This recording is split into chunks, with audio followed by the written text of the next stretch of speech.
Good evening, students. Today we will again continue the lecture on vector, right? In last lecture we have studied properties of vector. In that property, what we studied, any vector can be moved from one place to another place, either parallel or collinear, right?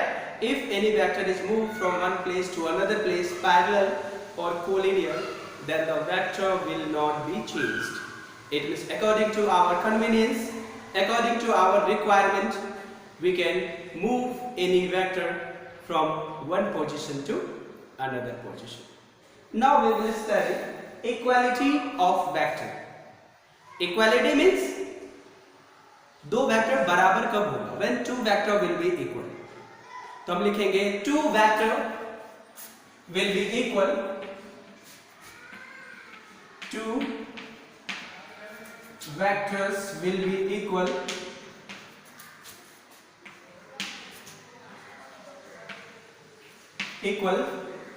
if and only if and only if both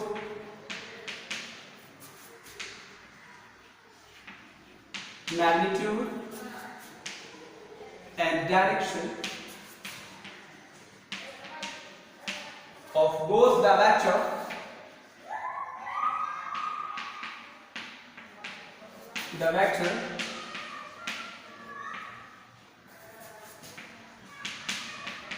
will be equal.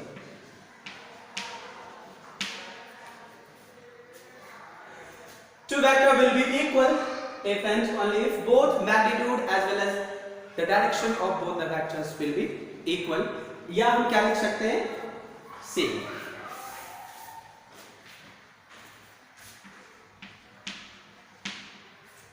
अगर दो vector का magnitude और direction दोनों same हो, then only the two vector will be equal, right? What it means? दो vector कैसे equal होगा? अगर a वेक्टर ये है और b वेक्टर ये है, तो हम देख रहे हैं इसका लाइन इक्वल है. Length of the straight line will represent the magnitude. The length of the straight line will be equal and both the vector will be parallel. If the two vectors are parallel, then what we can say? The vector having same direction. Because from the property we can shift this vector over here and this vector over here. It means A or B. और दोनों का length भी equal है. It means both the vector having equal magnitude and same direction. It means both the vectors will be equal. A vector equals to B vector. Suppose to A vector 10 unit है और यहाँ पे B vector भी 10 unit है. 10 unit हम क्यों लिख रहे हैं? Why we are writing 10 unit? Because vector है. वेक्टर में बहुत सारी चीजें आती है. Speed, sorry, velocity, displacement, acceleration आता है. तो कोई भी वेक्टर है A and B 10 unit 10 unit. Both having same magnitude. Magnitude same होने से दो वेक्टर इक्वल नहीं होगा. इक्वल होने के लिए डायरेक्शन भी इक्वल या सेम होना जरूरी है, राइट? नेक्स्ट इसी को हम देखेंगे एक inequality of vector.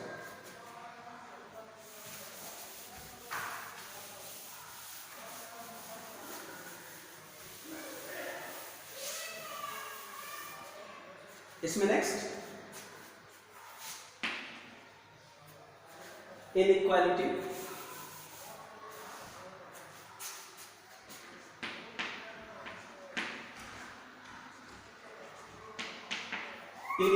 of vector.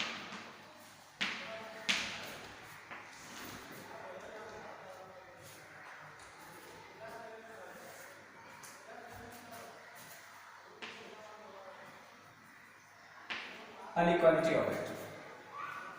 Okay?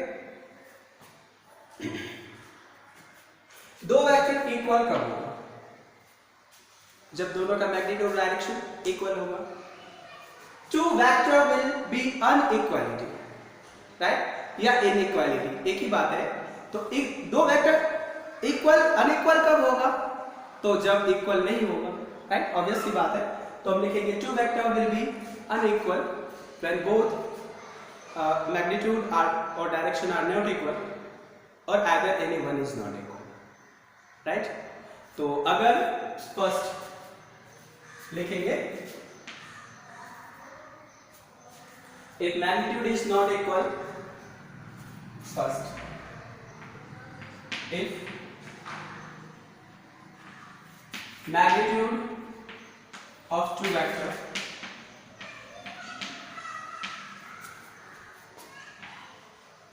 will not equal,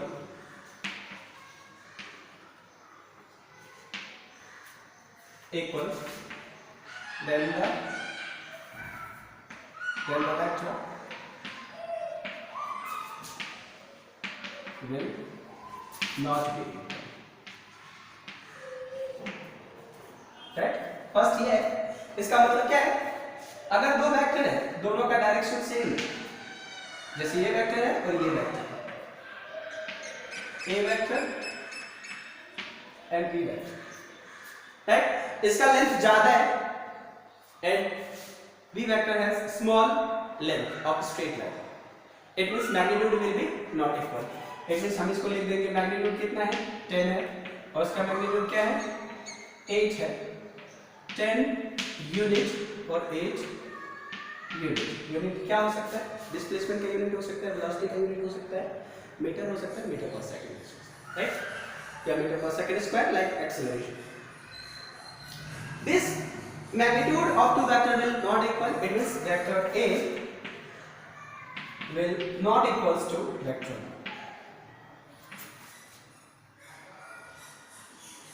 not equal. Okay, next क्या लिखेंगे? If magnitude of two vector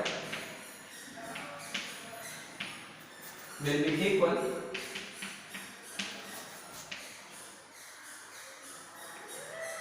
but direction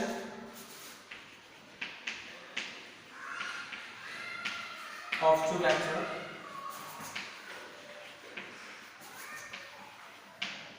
will not be same, then again the vector will not be equal. दूसरा क्या condition है? अगर magnitude equal भी हो, if magnitude of two vector will be equal, but अगर magnitude equal है और direction same नहीं है, then also the two vector will not be equal. Obviously बात है, इक्वालिटी में भी हमने पढ़ लिया है, मैं फिर से इनइक्वालिटी में इंडिविजुअल बता रहा हूँ ताकि आप लोग को क्लियरली समझ आए, अच्छे से समझ आए। I am studying here for the student who is moving from 10th to 11th. This is because I am going in brief. So concentrate and follow the lecture, revise the previous lecture, understand. If any problem, then you can ask in comment, or you can the student who know me and those who have my number, then call me and understand, right? Clear your doubt. Okay? दो vector का अगर magnitude equal भी है, जरूरी नहीं है कि तो वेक्टर इक्वल होगा। जैसे फॉर एग्जांपल थर्ड क्या होगा इसका?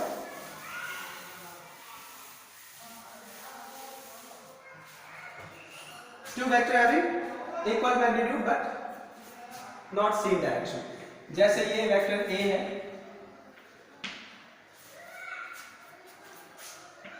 इसका मैग्नीट्यूड 10 यूनिट है और ये वेक्टर है बी, इसका भी मैग्नीट्यूड 10 यूनिट है, राइट ना? तो हम यहां देखेंगे both having same length of the straight line, it means both having same magnitude but direction same नहीं है। because these are not parallel, ऐसे ये intersect कर जाएगा। दो वेक्टर इक्वल मतलब सेम डायरेक्शन, मतलब या तो सेम लाइन में है या तो पैरेलल है एक दूसरे का। either two vectors should be parallel to each other or collinear to each other in order to be the vector in the same direction.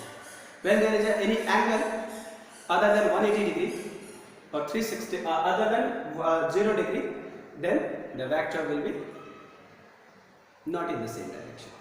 जैसे हम यहाँ देख रहे हैं, राइट? तो हम यहाँ पे क्या लिखेंगे? मैग्नीट्यूड ऑफ ए ऐसे रिप्रेजेंट करते हैं equals to magnitude of B equals to 10 unit. But still इसी का हमने यहाँ पे एग्जांपल लिखा, right? But still vector will not be equal, but still vector A and B will not be equal because the direction of two vectors are not same। जैसा कि हम देख रहे हैं इसमें डायरेक्शन सेम है, मैग्नीट्यूड सेम है, तो वेक्टर को इक्वल होने के लिए मैग्नीट्यूड भी सेम होना चाहिए और डायरेक्शन भी सेम होना चाहिए। If any one of them are not same और both of them are not same, then the vector will be not equal. Okay, you can see here। next third, if both, third one क्या है? if both magnitude and direction of two vector will not be same, then again vector will not be same, will not be। इस property का बहुत ज्यादा काम आता है हमें। This text property is very helpful sometimes in this understanding the concept of vector, right? So once again see,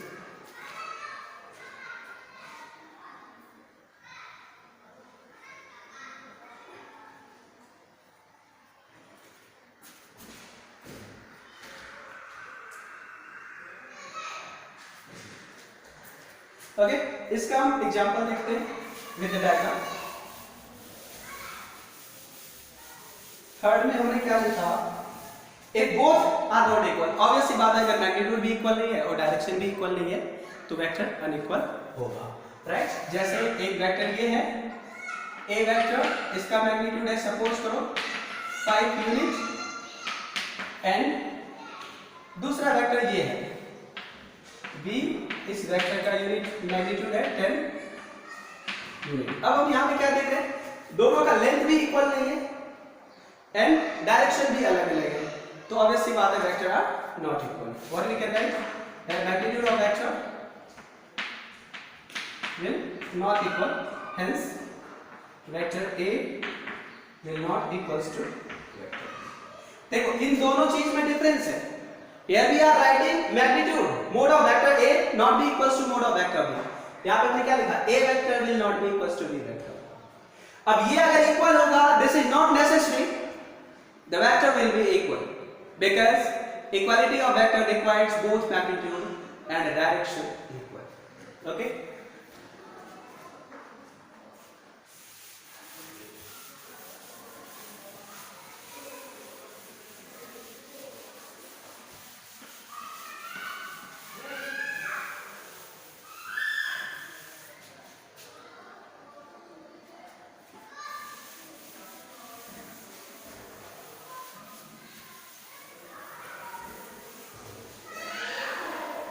next हम इसमें पढ़ेंगे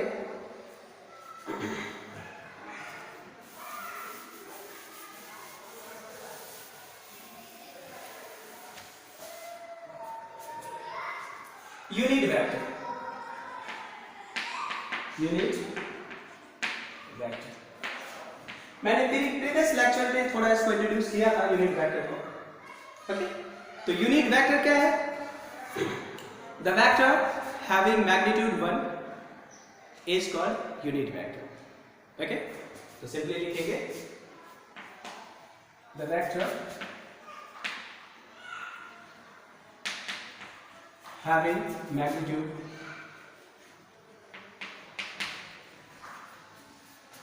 1 is called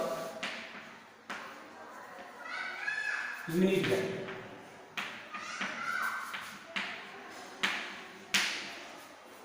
The vector having magnitude 1 is called unit vector. It means किसी भी vector का अगर magnitude 1 है तो उसको हम यूनिट वेक्टर कहेंगे, राइट? डायरेक्शन कोई भी मैग्नीट्यूड क्या होना चाहिए? 1. If the magnitude will be 1, then the vector will be a unit vector. Okay? इसका यूज क्या है? तो यूनिट वेक्टर का यूज है डायरेक्शन फाइंड करने में, and sometimes some vector in 3 coordinate can be represented in the form of unit vector, right? तो हम सिंपली यूनिट वेक्टर की बात करते हैं, इसमें हम लिखेंगे हैविंग मैग्नीट्यूड 1। जैसे एक वेक्टर है A, इसका मैग्नीट्यूड है कुछ भी है 10 मिलीमीटर,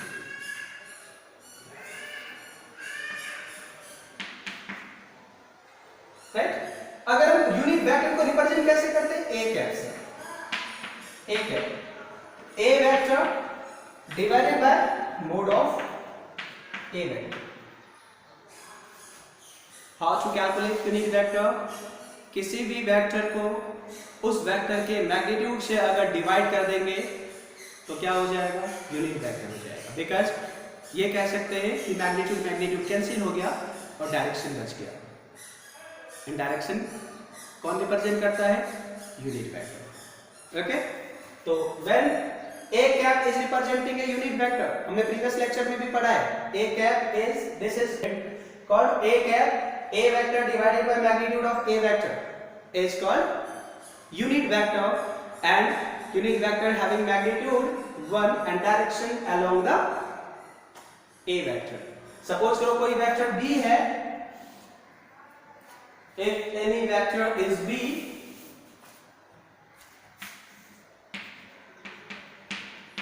तो unit vector B cap, unit vector along B vector. तो B unit vector along B vector, that is vector B divided by mode of vector B. This is the unit vector along the B vector, and this is the unit vector along the A vector. क्या लिखेंगे इसको? Unit vector along the A vector. मतलब क्या है? इस vector में magnitude 10, 20, 30 कुछ भी हो सकता है, लेकिन ये जो वेक्टर हमने फाइंड किया उसका मैग्नीट्यूड 1 होगा, डायरेक्शन A के डायरेक्शन में होगा। B cap is the vector having magnitude 1 and direction along the B vector, इसीलिए इसको हमने B कैप लिखा है, right? It means B cap is representing the direction of vector B, only direction, and A cap is representing the direction of vector A, it means only direction and having magnitude 1. किसी vector को 2 से multiply कर देंगे unit vector को तो उसका magnitude 2 हो जाएगा, 5 से मल्टीप्लाई करेंगे 5 हो जाएगा। if you will multiply with the magnitude then again a factorial will becomes a vector. okay, अगर इसको और फिर से a वेक्टर को हम फिर से लिखना चाहें यूनिट वेक्टर के टर्म्स में तो क्या लिखेंगे?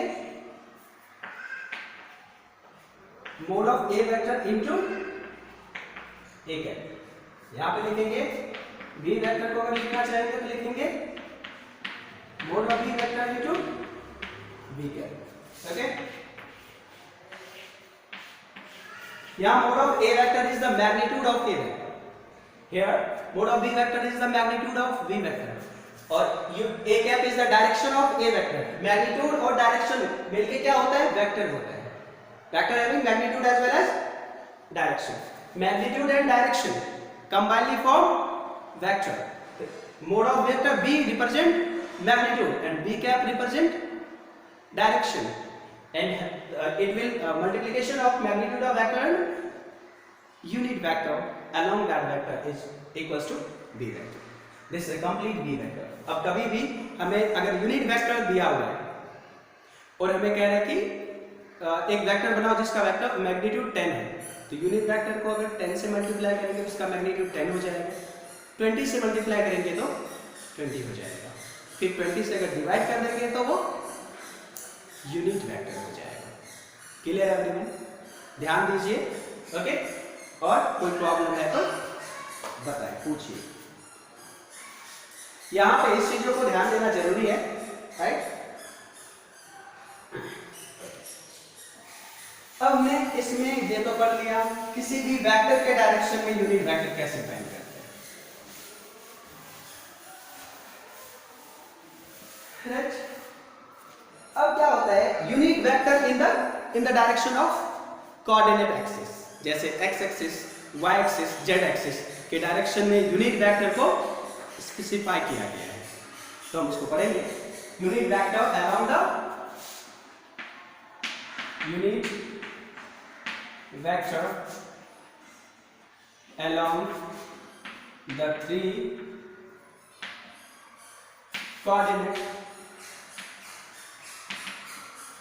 coordinate axis. Next, unit vector along the three coordinate axis. Okay, three coordinate axis क्या होता है? X axis, this is Y axis, and this is Z axis. Right? तो हमने क्या कहा, किसी भी वेक्टर को उस वेक्टर के मैग्नीट्यूड से अगर डिवाइड करते हैं तो क्या बनता है वो यूनिट वेक्टर. डायरेक्शन क्या होता है? उसी वेक्टर के डायरेक्शन में. यहां हम x डायरेक्शन में, y डायरेक्शन में और z डायरेक्शन में वेक्टर को यूनिट वेक्टर को पढ़ेंगे. तो वेक्टर यूनिट वेक्टर क्या होता है? Vector having magnitude 1 and direction along the any direction. Unit vector अगर मैग्नीट्यूड 1 है तो सफिशिएंट है. यहां पे हम लिखेंगे unit vector along the x axis is I cap. ये आई कैप पढ़ते हैं इसको, ठीक है? Unit vector along the Y direction is J cap and unit vector along the Z direction is K cap. I cap, J cap, K cap. Okay, I cap is the unit vector along the x-axis. J cap is the unit vector along the y-axis. K cap is the unit vector along the z-axis. ध्यान दीजिए, I cap is a unit vector. मतलब magnitude will be 1, direction will be along the x-axis. J cap is also unit vector along the y-axis. It means again unit vector and magnitude will be 1, but direction will be along the y direction. So I vector will not be equals to j vector. Magnitude of I vector and j vector will be equal, but I vector will not be equals to j vector, जबकि दोनों ही unit vector है. ऐसा क्यों?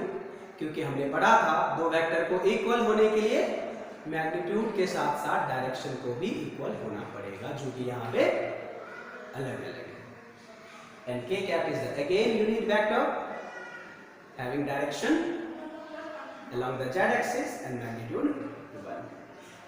X axis, y axis और ये z axis है, right? 1, 1 and 1, right?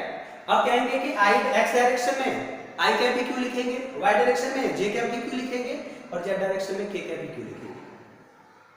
It's all your choice.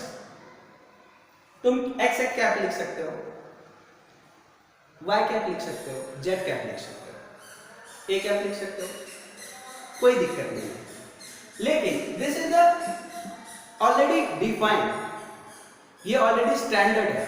If you will writing a cap या a cap along the x-axis, then you need to write here a cap is the unit vector on the x-axis. But when you are writing I cap, you need not to mention I cap is the unit vector on the x-axis, because this is the globally known unit vector along the x-axis, y-axis, z-axis.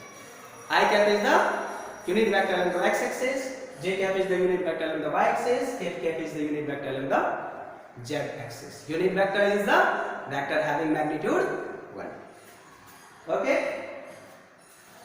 तो यहां पे हम इसको specify कर देते हैं, लिख देते हैं I cap unit vector along the x-axis, along the x-axis, j cap unit vector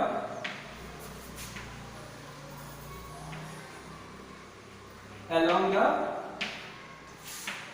y-axis. Okay, and k cap equals to unit vector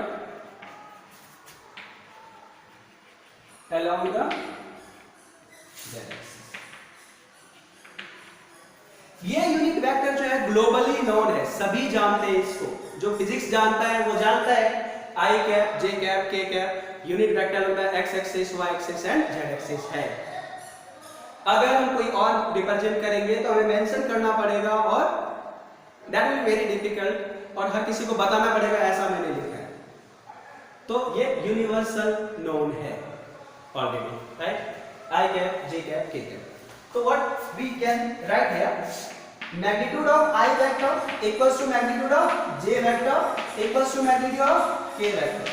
Mode of I vector, mode of J vector and mode of K vector. Mode मतलब magnitude, ये भी unit vector, this one is unit vector, this one is also unit vector. All are unit vector, all having magnitude 1, right?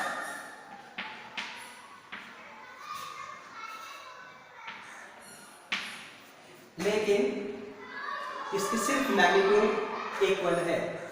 हम अगर लिखेंगे i vector will not be equals to j vector will not be equals to k vector, यहाँ इन दोनों में difference देखना है, ध्यान देना है इसको। यहाँ पे मैग्नीट्यूड ऑफ आई जे के इक्वल है, यहाँ पे आई जे के वेक्टोरियली इक्वल नहीं है, बिकॉज आई जे के does not have same direction, these vectors have different direction.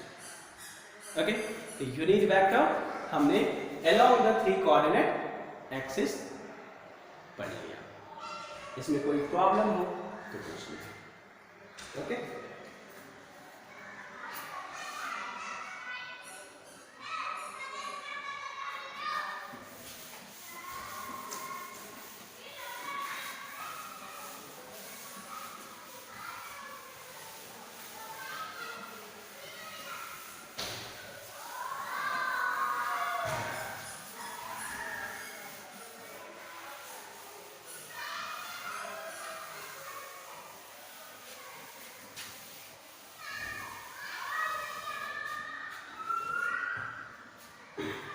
Next I जे के कैप का यूज क्या है? जैसे हमने किसी वेक्टर को लिखा ए वेक्टर हैविंग मैग्नीट्यूड 10 यूनिट, लिख दिया 10 यूनिट। इसमें आई जे के का काम कहाँ आया? नहीं आया। लेकिन किसी वेक्टर को अगर हम कहेंगे कि right a vector having magnitude 5 along the x-axis, क्या लिखोगे? 5 I cap, आगे use 5 along the j cap y direction, 5 j cap, 5 along the k direction, 5 k cap। अगर हम कहेंगे कि वेक्टर का कोऑर्डिनेट ऐसा है, एक पॉइंट का i j k में 5 5 5, तो vector will B 5 i cap 5 j cap 5 k cap. किसी भी वेक्टर को यूनिट वेक्टर के फॉर्म में लिखने के लिए हो सकता है there will be 3 component along the x axis, y axis and z axis. इसको हम और भी डिटेल में पढ़ेंगे, राइट, रिजोल्यूशन ऑफ वेक्टर। तो जैसे एक वेक्टर है, जैसे x axis, y axis, z axis लिख देंगे, this is the x axis, this is the y axis, this is the z axis. अब ध्यान दो, ये x है, this one is y, this one is z। तो हम कहेंगे कि एक वेक्टर ये है इस डायरेक्शन में, इसको हम लिख देंगे i कैप इधर यूनिट वेक्टर। तो a vector having magnitude 5 along the x axis, तो क्या लिखेंगे 5 i कैप, इधर लिख देंगे 5 j कैप, इधर लिख देंगे 5 k कैप। ये क्या है, vector having magnitude 5 direction along the x axis. कैसे पता, 5 मैग्नीट्यूड को बताता है, i x एक्सिस को बताता है, राइट। यहां पे 5 j कैप, यहां पे क्या है 5 मैग्नीट्यूड को बताता है एंड j कैप डायरेक्शन को बताता है। And here 5 is representing magnitude and k cap is representing z direction. Okay, तो इस तरह से हम वेक्टर को लिख सकते हैं। लेकिन अगर ये z डायरेक्शन है, अगर हम कहेंगे कि ये पॉइंट है x equals to 2, y equals to 5, z equals to 10, 2 5 10, इस पॉइंट पे अगर यहां से इस पॉइंट पे एक लाइन ड्रॉ कर देंगे, if we are drawing a vector from origin to this point, then this vector can be represented in the form of i cap, j cap and k cap। तीनों से represent किया जा सकता है, सिर्फ i से नहीं किया जा सकता है, सिर्फ j से नहीं किया जा सकता है और सिर्फ k से नहीं किया जा सकता है। 2 5 10, यहां अगर पहुंचना है हमें, तो ये z एक्सिस है ना, x में भी चलना पड़ेगा, y में भी चलना पड़ेगा और z में भी चलना पड़ेगा। x में कितना चलना पड़ा, that is the x component, y में कितना मूव करना पड़ा, that is the y component and z में कितना मूव करना पड़ा, that is the z component, right ना। तो सपोज करो यहां से हमने यहां पे पहुंच गया इस पॉइंट पे, तो x y z। तो ऐसे वेक्टर अगर ये a वेक्टर है, a वेक्टर को क्या लिख देंगे, सपोज करो 2i plus 5j plus 10k। ये क्या है, एक वेक्टर है, और ये कौन सा वेक्टर है, the vector having x component 2, y component 5, z component 10। Component मतलब पार्ट, इसका मतलब इस वेक्टर के लिए यहां से मूव करेंगे x equals to 2, y equals to 5 and z equals to 10। 2 5 10 coordinate के अकॉर्डिंग लिखा हमने, और डायरेक्ट यहां से अगर यहां इसको मिला देंगे तो ये वेक्टर हो जाएगा a vector, that is 2i + 5j + 10k, right. इसका मैग्नीट्यूड हम अलग से फाइंड करेंगे और डायरेक्शन i j k के फॉर्म में रिप्रेजेंट कर सकते हैं। ओके एवरीवन, तो this is all about the unit vector along the 3 coordinate axis. इसको और हमने कंपोनेंट रिजोल्यूशन ऑफ वेक्टर पढ़ेंगे, तो और इसको अच्छे से पढ़ेंगे। ओके, आज इतना हम कंप्लीट करते हैं। यूनिट वेक्टर को बहुत अच्छे से देखना है, जो हमने प्रॉपर्टी ऑफ वेक्टर पढ़ा बहुत अच्छे से देखना है, इक्वालिटी को, पिछले वाले क्लास को भी अच्छे से रिवीजन करना है। अगर आप 1 by 1 लेक्चर को रिवीजन करते हो और हर चीज को ध्यान देते हो, तो आप जैसे क्लास में पढ़ते हो वैसे ही समझ आएगा। हाँ, थोड़ा बहुत डिस्टर्बेंस होगा, लेकिन उसको आप समझ जाओगे। Otherwise you can call me and you can ask me in comment, I will definitely reply each and every student.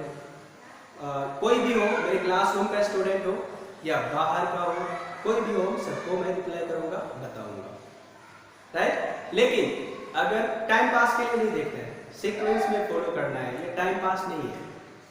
नहीं, देखो फैन बंद करके, डिस्टर्बेंस के लिए मैंने फैन बंद करके पढ़ा रहा हूँ, ठीक, तो ये टाइम पास नहीं है। मैं हर चीज को बता रहा हूँ, यहाँ पे हर चीज को ध्यान देना है और डाउट को भी पूछना है। फिर after the completion of the concept I will upload assignment, MCQ, everything I will provide, right, so that कि अच्छे से यूटिलाइज हो पाए। अभी बैठे हो सभी, अच्छे से यूटिलाइज करो, पढ़ाई में कोई डिस्टर्बेंस नहीं होनी चाहिए, राइट। अगर अपने खुद को जिंदगी में कुछ करना है ना, तो खुद को मोटिवेट रखना पड़ता है, और कोई दूसरा मोटिवेट करने वाला, खुद को सेल्फ मोटिवेट रखना चाहिए कि हमें ये करना है तो हम इतना कवर अभी कर लेते हैं, फिर अगर क्लासरूम में जाएंगे तो कितना कवर करने के लिए बच जाएगा। So thank you everyone and watch the video and revise all the syllabus in sequence. Okay, now हम नेक्स्ट क्लास में कंटिन्यू करेंगे यहाँ पे आगे। Okay, thank you.